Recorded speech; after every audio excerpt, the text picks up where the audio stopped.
If you're a stressed teacher, then chances are you've got some stressed kids. That's not the goal. The goal is to be a happy teacher and have happy students. My name's Elizabeth, and I love helping teachers to think of creative ways to think about their teaching through arts integration and SEAL, social emotional artistic learning. Today I have 5 steps to de-stress yourself so that you can be a happy teacher and your students can be happy too. The first one has to do with your physical well-being, and that is what you eat, what you drink, how you sleep, and how you move. This is something that refers to not just teachers, but everyone, and it's probably something you already know. But when you can take care of your physical well-being, that lays the groundwork for everything else. So for the first step, you really do want to kind of check out your lifestyle a little bit. Are you physically taking care of yourself? And if you're not, what is 1 or 2 tweaks that you can make to really help yourself? When I'm super stressed out or feeling really overwhelmed, I know that I need to take a step back and actually look at what I need. And I cover a lot about this in this video about my strategy of stop, look, and listen. That's where you really need to take a look at what is happening in your life in that moment and what steps you can really take to help yourself. The second step is taking a look at your intellectual well-being. This is really important for us to keep in mind, and it's really about caring for your mind. So that might be finding a reflective practice that's right for you, whether it would be writing or painting or sketching or journaling.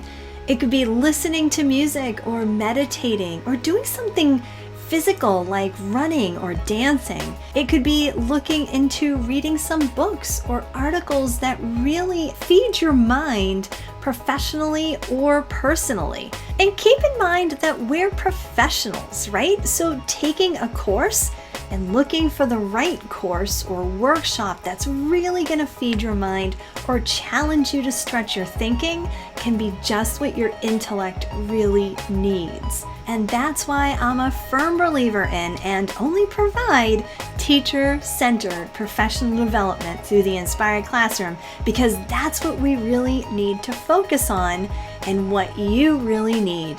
It's about getting inspired so that you can be inspiring to your students. Number 3 is a challenging one for many, many teachers. Number 3 is leave your work at work. I know that this is a really hard thing to do because we feel like if we don't get something done at school that we need to bring it home. Think of all the times you've brought that bag home with papers to correct, maybe stayed up late to correct them, or maybe decided that you didn't need to correct it and that pile is still in your bag. It's even more challenging now if you're teaching remotely because your workplace is also your home. So you really need to think about how can you actually separate your workplace, your school, from home. Maybe you have a timer and at a certain time you close the computer and you walk away from your desk so that you can have time for you and your family. Maybe you give yourself 15 to 20 minutes after the close of school to reorganize and get yourself set for the next day, and then leave everything on your desk and walk out that front door.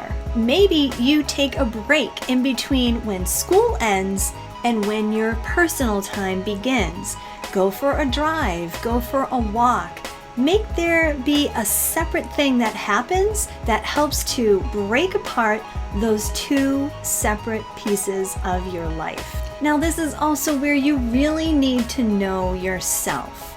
Maybe you're the kind of teacher that really does need to do certain things in the evening before school starts the next day. And if that actually helps you, then do it. If you can spend an hour of your time in the evening and it makes you feel refreshed and ready to take on the day ahead, then you certainly should be doing that.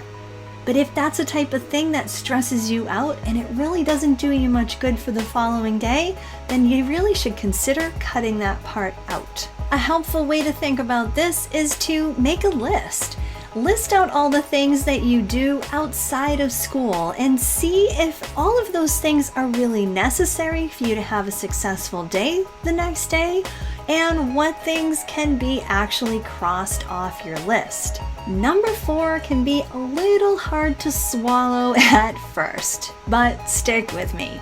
Number 4 is about modifying your expectations. So listen, I didn't say lowering your expectations. I said modifying your expectations.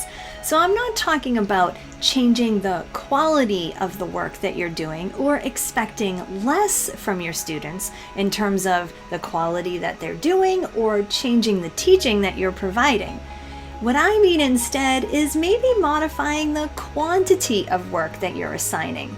Maybe you cut down on the pieces that make up an assignment, or it might be that you are actually changing the assignments or lessening the load of work that you expect from your class, which will actually provide higher quality in the end.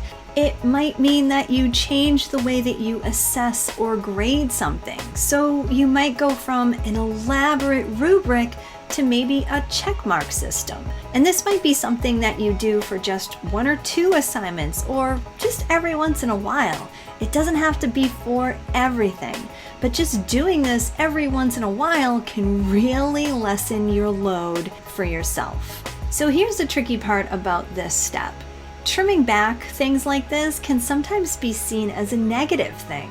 But what really is happening is that you're adapting to what you need. And with education changing so much in just the last year, sometimes we need to take a step back and see how we can reassess what it is we do and our expectations on ourselves and our students, and make it something that is not only doable, but doable in a real quality manner. All right, and here we are at number 5. The number 5 way to de-stress has to do with your emotional well-being. And this is so simple, it's gonna seem silly. And that is to smile. Find reasons to smile. Seek out reasons to smile. Make opportunities during your class time to smile with your students. Greet your students with a smile and encourage them to smile back at you. Seek out your colleagues and have that opportunity to smile with them, or text them a smile or message them a smile if you don't get to see them during the day. Science actually says that if you smile, even if you're faking it, it can actually bring your mood up. We all could use a little reason to smile every so often, and in fact, it's always a good idea to start rekindling that joy that we have for teaching. And sometimes that can be hard, but if you're looking for a great way to do that, I want you to join me in my free workshop where I share some of my best secrets to building a classroom environment where your students can thrive and you can rekindle that joy of teaching. You can check the link for that free workshop inside the description. My name's Elizabeth, and remember to keep inspiring yourself so that you can be inspiring to your students.